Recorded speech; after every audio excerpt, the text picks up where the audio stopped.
윤태권 실장 어서 오세요. 네, 안녕하세요. 어제 저녁 청와대 대담 이야기 좀 해봅시다. 그렇죠. 대통령 취임 2주년 대담이 있었지 않습니까? 그리고 방금 김종대 의원 쭉 설명하셨지만 그 직전에 북한이 미사일 2기를 발사해서 긴장감을 높였고요. 그렇죠.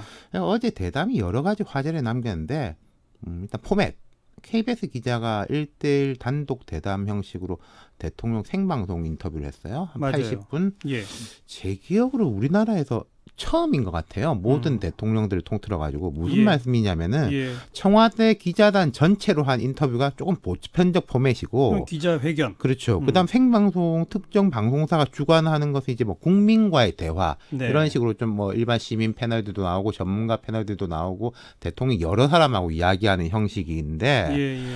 활자 매체하고의 단독 인터뷰들은 꽤 있었고 다른 대통령들이 예. 그런데 생방송으로 진행된 1대1 방송 인터뷰는 처음인 것 같아요. 처음이죠. 외국 방송사하고의 1대1 인터뷰 있었지만 그것도 생방송이 있었나 싶고요. 생방송은 없었던 것 같아요. 네. 또 시간도 그리 길지 않았던 예. 것 같고.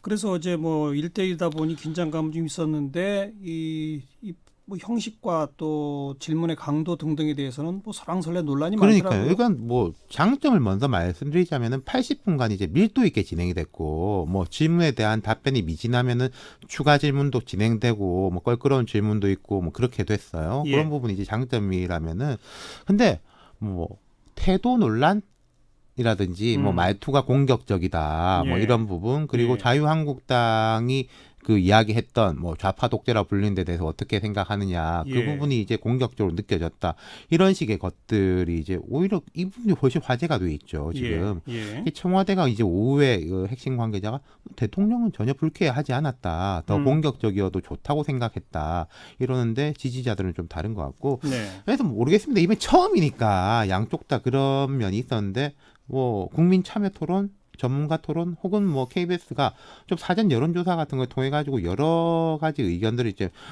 뭐 취합해서 했으면 어떨 것이겠냐 네, 뭐 네. 이런 식에 대한 이제 비판이 있으니까 다음에는 좀 뭐 또 다른 형식으로 진행이 되겠죠. 네. 그 북한 문제, 식량 지원 문제 이런 게 이제 첫 번째 화제로 떠올랐죠. 그렇습니다. 어제 이제 좀 제 눈에 띈 게 그거였어요. 방금 이야기한 이제 미사일 부분하고 엮이는 문제인데 네. 그 미사일에 대해서 문 대통령은 미사일로 규정을 하면서 북한의 의도가 무엇이든 근본적 해법은 북미 양국이 조속히 대화하는 거다. 북한도 불만이 있다면 대화의 장에서 밝힌 게 바람직하다. 이렇게 우려하면서도 그 미사일에 대해서는 그 사정거리상 남북 합의나 유엔 안보리 결의안 위반은 아니다는 점도 짚었어요. 그랬죠.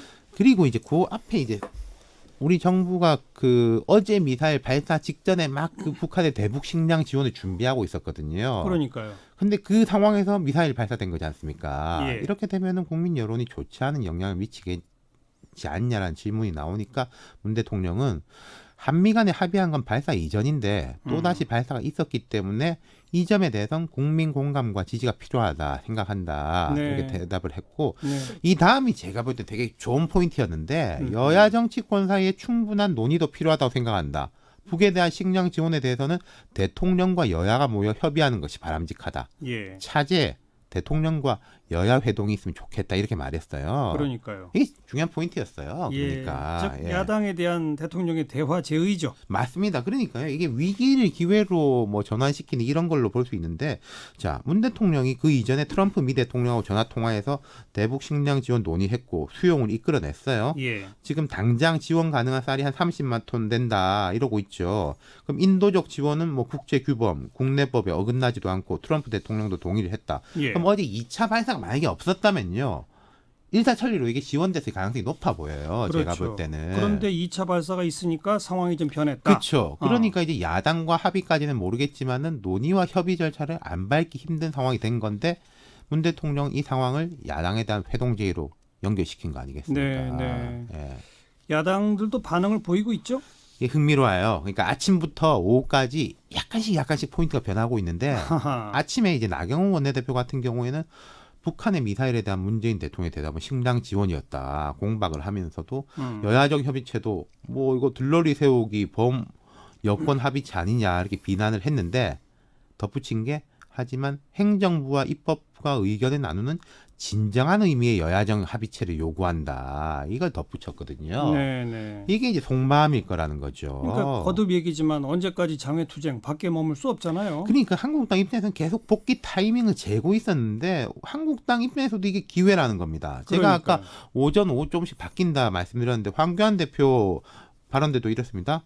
대표 회담을 하는 자체는 해야 할 일이고 또 하겠다. 근데 의제가 합당한가? 우리가 대통령하고 만나서 북한에 식량 나눠주는 문제만 이야기하겠다면 그게 무슨 의미냐? 처음엔 그렇게 말을 했어요. 그 얘기는 추가로 의제 설정을 하면 만날 수 있다는 거죠. 그렇죠. 그 뒤에 덧붙인 게 잘못된 문제, 패스트트랙 등 전반에 대해 논의한다면 얼마든지 응하겠다 덧붙였어요. 그리고 청와대에서 공식 화답은 아닌데 비공식적으로 이야기가 나온 게 뭔들 이야기 못하겠냐. 예. 다 열어놓고 이야기할 수 있다. 예. 그래서 지금 현재는 아마 약간 실무적인 접촉이 벌어지고 있는 걸로 알고 있습니다. 그렇겠죠. 또 황 대표가 뭐 약간 더 덧붙이긴 했어요. 사람들 이렇게 저렇게 많이 끼면 실질적 대화가 되겠냐. 이게 이제 5당하고 대통령하고 하면 6명이면 되겠냐. 아하. 뭐 1대1 이런 이야기를 꺼냈는데 거기서부터 이제 밀고 당기기가 이어질 것 같은데 네. 제가 볼 때는 이렇게 되면은 마주 앉을 가능성이 높아지는 거예요. 그렇죠. 네, 목소리를 높이고 얼굴을 붉히는 한이 있더라도 마주 앉는 자체가 의미가 있는 것이고 그리고 예. 제가 이제 한국당에다 이야기해주고 싶은 것은 이번 기회를 만약에 놓친다면요. 그렇죠. 다음이라는 게 쉽게 오진 않을 겁니다. 뭐 영원히 안 온다 이런 말씀을 못 드리겠는데 예. 뭐 한국당 입장에서는 할 만하고 또 황교안 대표 위상도 요즘 높아졌는데 대통령하고 마주 앉고 뭐 그것도 괜찮은 거 아니겠습니까? 예. 예. 결국은 1대1이냐 5당 다 부르느냐 또 뭐 교섭단체만 교섭단체만 하느냐 부르느냐? 이런 식의 이제 줄다리기가 있겠죠. 예. 금방 조정될 것 같네요. 예. 오래 걸리진 않을 것 같습니다. 수고하셨어요. 감사합니다. 윤태곤 실장이었어요.